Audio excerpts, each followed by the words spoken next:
Mas aí fica aquela dúvida, né? Pode aqui, mas não pode na Venezuela, né? Pode agora, mas não podia antes.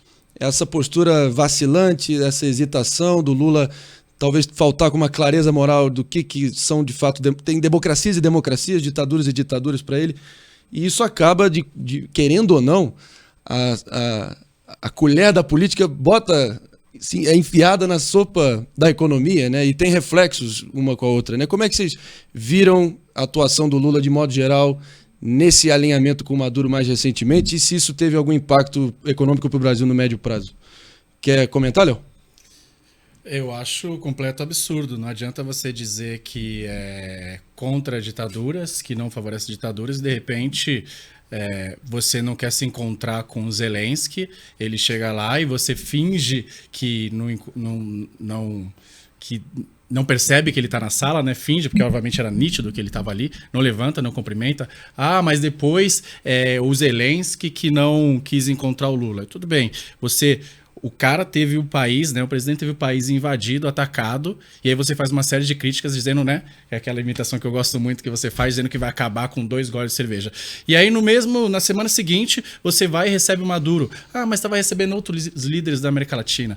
Olha, a pessoa é presidente, ela sabe o que significa as coisas, ela sabe o simbolismo das coisas. Então, se você de fato é contra ditaduras, não faz o menor sentido você receber um ditador, um país que não é uma democracia há muito tempo, e obviamente eu condeno. O que me revolta é essa hipocrisia de quem diz defender as ditaduras e ser contra as ditaduras e estar se alinhando com ditadores. Simplesmente isso. A gente viu até um jornal de grande circulação na França, agora na visita dele a Paris, que é mais a centro-esquerda, é o alinhamento editorial, vamos dizer assim, em linhas gerais desse jornal.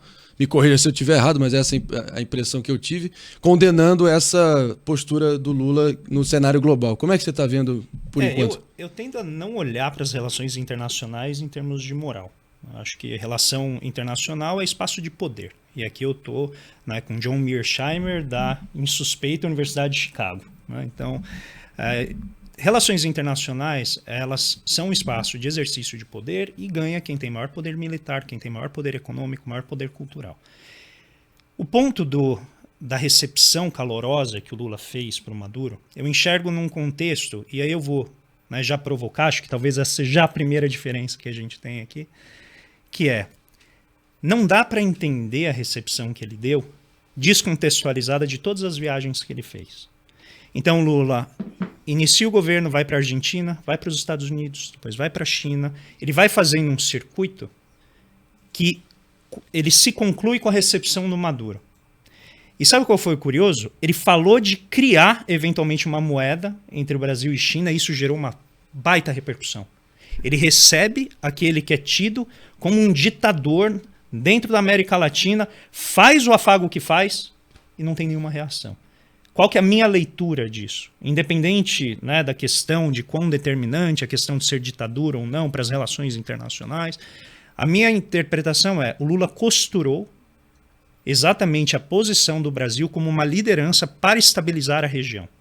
Porque ele sabia que a Venezuela estava se tornando um hotspot, aquele lugar fervendo em que as grandes potências começaram a disputar. E os Estados Unidos entenderam que não seria interessante deixar a China e Rússia ali. Ao mesmo tempo, os Estados Unidos estão preocupados com a Ucrânia e outros lugares. Então, o Brasil assume essa posição. E eu acho que o Lula fez aquele processo de dizer assim, olha, você vai ser tratado como igual do ponto de vista das relações.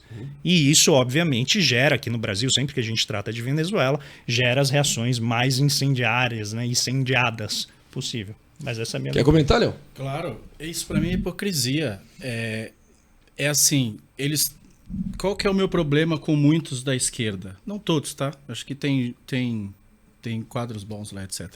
É a hipocrisia de você só é fascista, você só é genocida, dependendo do lado que você está. E tem uma deputada lá na Lespe que tá lá na porta dela, Alckmin, fascista, ladrão de merenda, tá lá. Por quê? Porque era da época que o Alckmin era do PSDB. Agora ela mudou de opinião. Agora o Alckmin não deve ser mais fascista. Eu tô falando dela, mas todo o PT em conjunto, né? De que, olha, a minha indignação, você é fascista, você é genocida dependendo do lado que você está. Se você é genocida, mas você é presidente da Venezuela, então tudo bem. Se você é genocida, mas da União Soviética, tudo bem, ele pode. Vamos tapar o sol com a peneira ali, vamos tampar os olhos ali e fingir que a gente não tá vendo. O que me incomoda é muito essa hipocrisia. Ou a sua defesa da liberdade e da democracia é incondicional, ou não é defesa. Desculpa, é hipocrisia. Deixar aqui pro André comentar, então. Quer comentar ou a gente segue para um bloco não, seguinte? Eu posso comentar, eu não sei se ele está falando de mim, mas assim... Não, tô falando dos políticos. Tá. Mas eu acho que quando a gente está falando da Venezuela, o meu ponto é, se a gente precisa receber o dinheiro de volta, que foi colocado via BNDES, que depois a Venezuela utilizou o Fundo Garantidor de Exportações, se a gente quer esse dinheiro de volta, não dá para deixar o país sozinho. Não beneficia ninguém ter uma Venezuela isolada, uma Venezuela que não tem relação com o Brasil. A gente não pode esquecer que Roraima tem mais relação com a Venezuela do que com o Brasil. Então, assim, do ponto de vista das relações econômicas internacionais, a gente precisa ter uma abordagem de inclusão, e isso envolve, Léo, inclusive usar a diplomacia para exigir do governo Maduro que reduza os problemas e violações dos direitos humanos. Isso pode ser feito via, por exemplo, contrato de comércio exterior.